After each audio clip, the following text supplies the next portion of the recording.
I'll turn these around. Hello, welcome to Cosmic Love Connections with your two hosts, Catherine Lanigan and Judy Jewett. Thank you for being with us today. Hello, Catherine. How are you? I'm great, Judy. How are you doing? Good, good, good. I just love our weekly show. It is so I do. I much love fun. your angel back behind you. It's like angel on my shoulder. That's so nice. Yeah, so I think I mentioned maybe no, a couple of days ago, I mentioned that the angel picture, it fell. I told you it fell. It was up higher. Yeah.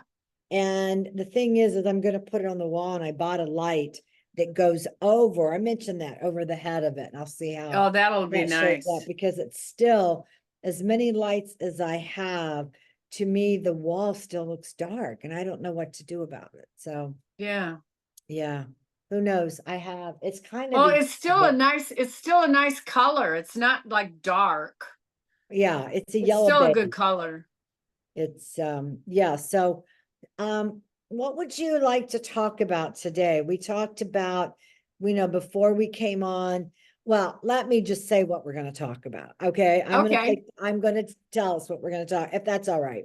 That's So great. we're talking about how having people understand that things sometimes feel powerless, and even though things have happened to us from birth to 21, and we Right. talked in the last show that something happened when you were 17 to 18, very vulnerable, very Right. trusting of authority. That's why I brought up the Catholic Church, and we talked about a professor in ninth grade just tried to take your spark away, which they couldn't. But they couldn't take That was in college. That was a freshman in college, not college. high school, college. Right.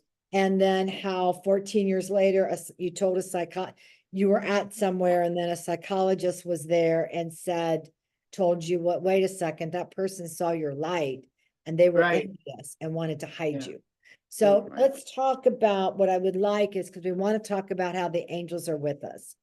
And Okay. all the time, we all have angels with us to guide us.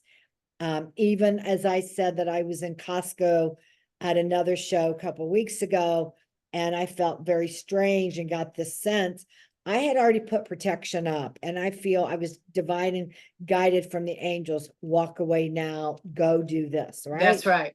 And Yes. and I was shown that this energy is not good. It doesn't mean that anything is going to happen, but you prevented it. You might have prevented it, right? So Yeah. these things happen. So let's talk about your experience with your father, who had a near-death experience. Okay. This was in 1987, and both my parents were at the Grand Canyon. They had actually driven down from Indiana to Texas. I was living in Houston at the time, and we had a lovely reunion, etc. And so anyway, my dad always wanted all of us kids to see the Grand Canyon. We never got that done at that point in time. And they went to the Grand Canyon. They were both there, and my mother had a heart attack. And so my father got the authorities, and they took my mother in a ambulance to Flagstaff, and she was being wheeled into the ICU unit. My father was following right behind, and just as the doors closed, my father dropped dead, and he was dead for 22 minutes. And I mean, they did everything. They paddled him. They broke all of his ribs. They broke his sternum, his clavicle, something else my mother said, but he was not here. He was gone. He wasn't unconscious. He was dead. So anyway, my sister called me. She was here in Indiana, and she said, look, I will get a plane in Chicago. I will meet you in Phoenix. You fly from Houston to Phoenix, and then we'll get a puddle jumper. I'll rent a charter flight to get us up to Flagstaff. And I said, okay, great. So we did. And of course, the night that we were flying, by the time we got there, there was a thunderstorm. And that was back when pilots were a little cocky, and they go, it's just a thunderstorm, we can make it through. So here we are in this little plane, and there's thunder and lightning all around us, and my sister's going, we're gonna die before we even get there. And I thought, no, we're not. Angels are protecting us. So anyway, we get there, and by the time, and it was midnight before we got there, and my dad was sitting up in bed, and we walked in, and they knew we were coming. So back then, the hospitals were closed, and you were not allowed visitors, certainly in ICU. But anyway, we walked in, and my dad said, oh, Kath, I'm so glad that you're here. I have to talk to you. And he said, the first thing I want to tell you is that I love you. And I said, really? And because when I was growing up, my father would never say I love you without being prompted. You know, you said, I love you, Daddy, and they'd say, oh, I do too, you know, that kind of thing. But to really come out and give you a hug, it's not like how I see my son treating my granddaughter today, you know. It was very different then. Well, anyway, so I said, well, I love you too. And he said, I want to tell you what happened to me when I got to the other side. And I said, what do you mean the other side? Now, I knew what the other side meant, but he was very Catholic, you know, but I had already been spiritualized by then. So anyway, he said, well, I said, you mean heaven? Because Catholics call it heaven, you know, and he was saying the other side. And he said, that's not what they don't call it heaven. They call it the other side. That's what they call it over there. When you first come over, that's what they call it. And I go, okay. And he said, well, I want to tell you what the being of light told me. And I said, you mean an angel? And he said, no. Angels are the other guys. And I said, but you saw angels. He said, yeah. The angels are over there. They're doing their thing. Said, you know, there's a lot of humming over there. Those angels, they do a lot of humming. Well, you know, that's their music, right? Yeah, that's their music. And now my father was one of the most intelligent men I have ever met in my entire life, men or women. You know, he had a photographic memory. He was Phi Beta Kappa. He was top of his law class from Notre Dame. He was an attorney all of his life. He could quote Shakespeare, just give an act and a part of the play, and he would just tell you all the dialogue and what was said. He just remembered all of it. You know, I thought, well, you know, was he Shakespeare at some time? Or did he write that stuff? What's the deal? But anyway, I said, all right, well, what was said? And he said, well, the first thing the being of light said was that they're going to send me back. And I said, they were sending you back? And he said, yeah, because I did not learn the only lesson that a human being is sent to earth to learn. And I said, and what is that lesson? And he said, the lesson of love. I still have a lot to learn. Oh, Exactly. wow. That's a big one, right? Oh, yeah. Yeah. So I said, okay. And he said, but the rest of what they talked to me about was about you. And I said, wait a minute. This experience that you're having on the other side, talking to a being of light, you're telling me that they're talking to you about me? And he said, yeah, I'm supposed to tell you this because this is very important. And I said, what did they say? And he said, well, you were right. You were sent to earth to be a writer. That's your job. You're doing, you know, and by this time I had written maybe, I don't know, about 7 or 8 books, I think, something like that, 6, 7 books. I mean, so it wasn't like I was just starting out, right? They were all published. So, I mean, I was there. And they said, well, my writing had to change, and I had to start writing books about angels and people having angel experiences. And I said, why me? And he said, well, all those angel experiences that you had when you were a child, and we used to punish you for them, we were wrong. And you were right. You were seeing angels. Oh, wow. All of those experiences are real. And you have to take all those stories and put all of your stories, and anyone who comes to you and has a story of when they have met with an angel or communicating with their guardian angel, etc. You're to put them in a book. And he said, and then you put all these together. And he said, you're going to write several of these books. And he said, and then when you die, you will be judged on those books. I went, oh, no pressure. Right? Well, yeah, and I think times change. You're not gonna be. No, I'm fine. I'm fine. Yeah, so but I love the story. I love the fact that Yeah. it was about your dad, like, you're not done yet. And then his near-death experience was for you. That Yeah. had to be so healing. How many years was that from? No, that was 87, and he was 70 years old at the time. He lived for 5 more years. Now, he had very little of his heart even working at that point. It was like one lower ventricle or something that was even working. And it was very difficult. You know, he had hard time breathing. His legs, he had problems, cardiovascular and all that stuff. But I mean, he had many strokes, half a dozen. He had many strokes. He sometimes, but the doctor told my mother that he had dozens of mini strokes a day. And he had several heart attacks. He died a couple more times when my sister and my brother-in-law got him up out of the shower or whatever and got the ambulance here. So my mother really had to work very hard those last 5 years of his life, but he really learned his lesson of love. I went back to Houston, and when I would call, whenever I would call, I don't know what, all my life, I was 40 years old when this happened, and I would call and he'd say, "Oh, hold on." And when he would answer the phone, he would say, "Hold on, I'll go get your mother for you."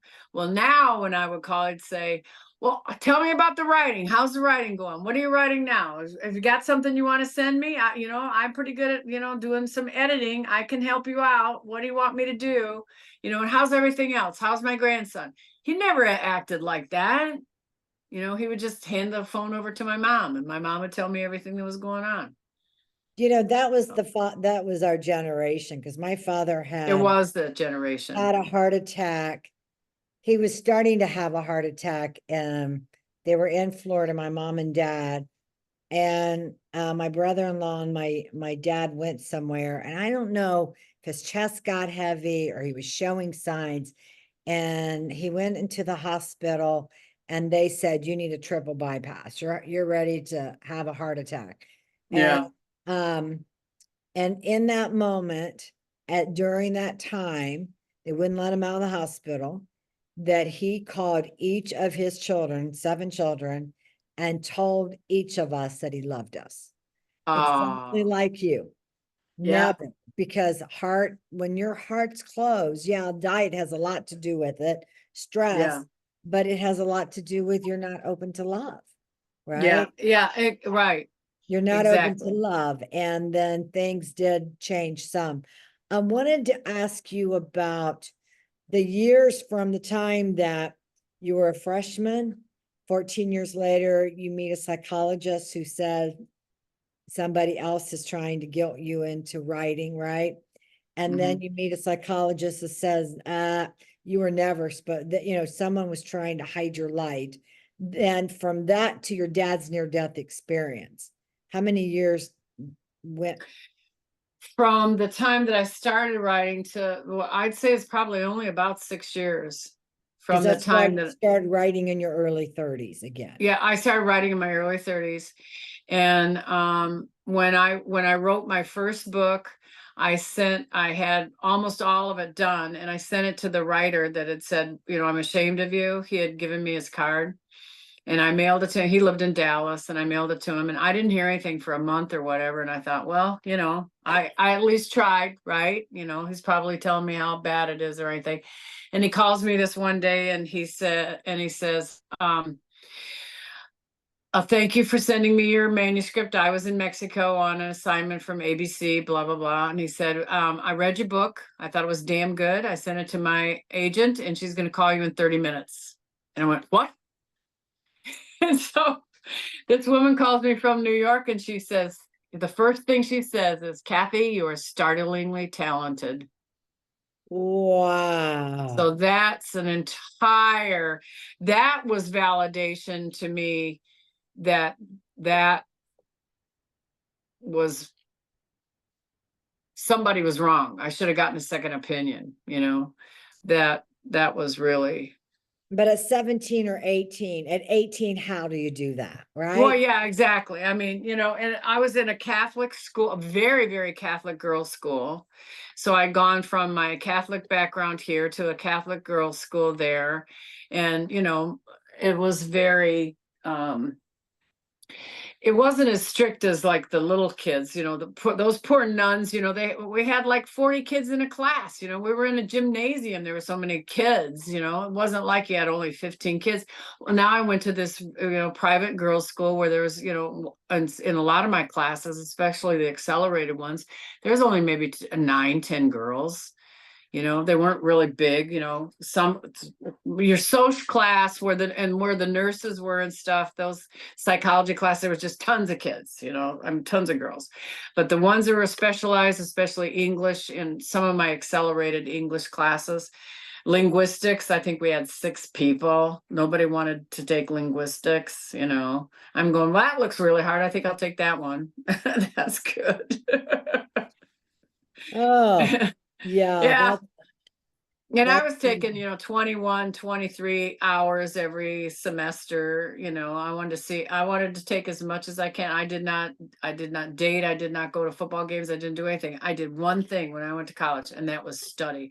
I was just like, ugh, there wasn't a library big enough. So, right. So tell me, how many angel books have you written? so I just finished number 4. I'm gathering information on number 5. So if anybody does have an angel story, I am collecting. So I would love, love, love, love for everybody to send me an angel story if you have one. You don't have to die to give me an angel story. Everybody's got an angel story just right here on earth. I'll tell you another one here in a minute. And that go to my website, www.catherinelanigan.com. And at the website, my email is there, and you can email a story and I will email you back. I answer all my emails. And there's several people who have sent me a story, and they've become lifelong friends. It's just been really fun. And I've had some very, very interesting stories. But another story that I wanted to tell you about my personal meeting and becoming a writer and all that kind of stuff is when I was 13, my grandmother in Florida died. My mother's mother died. And we had settled the estate and all that kind of stuff and everything. We came home, and we were home maybe about a week. And I was in my bedroom and I was sleeping. And in my dream, my grandmother rose up out of the grave and walked across a map of the United States. Boom, boom, boom, boom, from Florida to Indiana, to northern Indiana, where we are. And I woke up because it scared me to death. My grandmother came up out of the grave. I was like, what? So I look at the end of my bed, and there in the flesh is my grandmother, looking just like she did, when she died. Well, not when she died, but I mean, she wasn't young yet, which is different from other people who have died. They've come back looking really, really damn good. Well, anyway, so my grandmother says, I said, Grandma, what are you doing here? And she said, well, she said, I came to visit you. I have to tell you something. And I said, well, you're supposed to be dead. And she said, oh, we never die. Nobody ever dies. She said, don't believe what they tell you in church. You're not going to die. And I said, okay. And she said, now I want you to know that when you grow up, you're going to be a writer. And I said, I'm going to be a writer. And she said, yes, you are. She said, when you got all those visions and everything when you were a little girl, they were accurate and true. That's Oh true. my goodness. You are going to be a writer. And she said, you're going to be very famous. And I want you to, and she said, and someday I want you to write my story too. And I said, okay, I will. And she said, good. And she said, now I want you to do something else for me. And I said, what is that? And she said, I want you to tell your mother that I love her, and I want you to take care of her. I want you to take good care of her. And I said, well, I'm the child and she's the mother. So why do you want me to take care of her? And she said, she's never been the mother. You've always been her mother. She is the child. just this time, she's your mother. I got chills. She's the mother and you're the child, but it's never been that way. Now, at the time when it happened, I'm still in Catholic grade school, right? I'm in 7th grade. So I didn't like put it all together. But by the time I started getting in high school, there were, whispers. It wasn't something that you would really talk to anybody about because nobody would talk about it. But that was the first time I had ever heard about past lives or been given any kind of information. And I get it from a dead person standing at the end of my bed, it's supposed to scare me to death. And but when my loving grandmother tells me that I had always been the mother and my mother had always been the child, it was just this time we decided to switch it around. That's when I really started investigating, and I started getting, I had already read Gone with the Wind and a few other things like that. And all of a sudden I'm going, okay, where do I get some of this esoteric stuff? And that's when Edgar Cayce came into my life. That's when I was in high school. Wow. Yeah. I Yeah. woke up into that in the early 90s. Yeah. And I remember being at a spiritual group, Columbus, Ohio. And I remember being told that books were taken out of the Bible and Yeah. that there were past lives. And I remember I invited my sister to come along, my oldest sister, who ended up being a psychic medium. That was her special gift. Oh, And wow. Cool. yeah, and she never did it for a living. She just did it for Yeah. friends and family. She had all kinds of famous people would come to tell their story through her because she wasn't trying to make money off of it and she wasn't attached. Yeah. Right? But the Yeah. thing is that I remember us on the phone talking.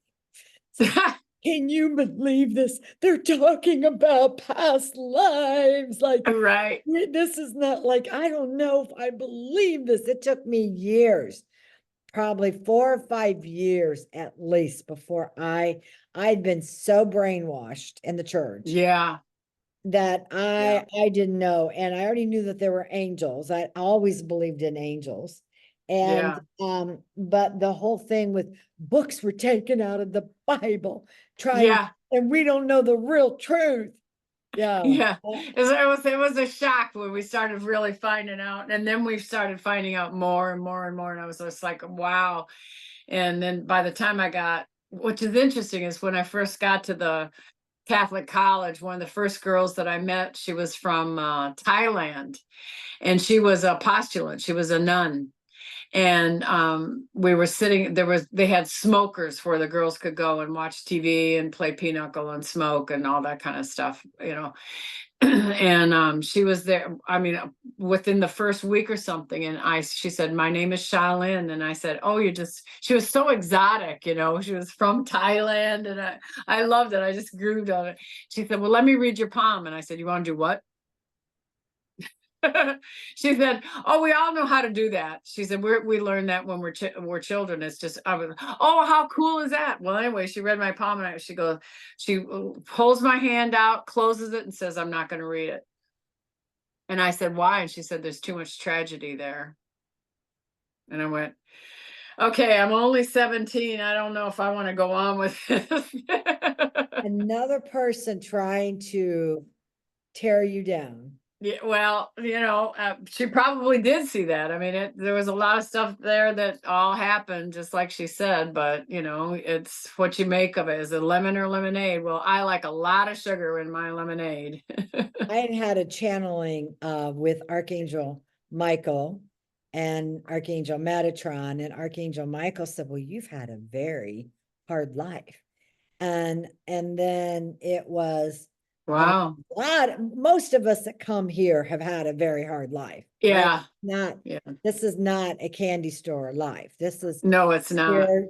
Yeah, we get tripped up, we fall, we get told we think we're like want to be loved and adored, and then we have people tell us that we're no good, No. we're stupid, we're not enough, right? Yeah. With that, it is time for us to say goodnight, goodbye, Okay. whatever the saying is. What did Johnny Carson It was said. Jimmy Durante. Good night, Mrs. Calabash, wherever you are. And they walked into the spotlights, you know. There you go. That's a while ago. Well, good Well, night, thank you angels. very Goodbye, much, angel. Judy. Yeah. Thank you. And thank you everybody for being here. I'll see you next week. See you next week. Thanks.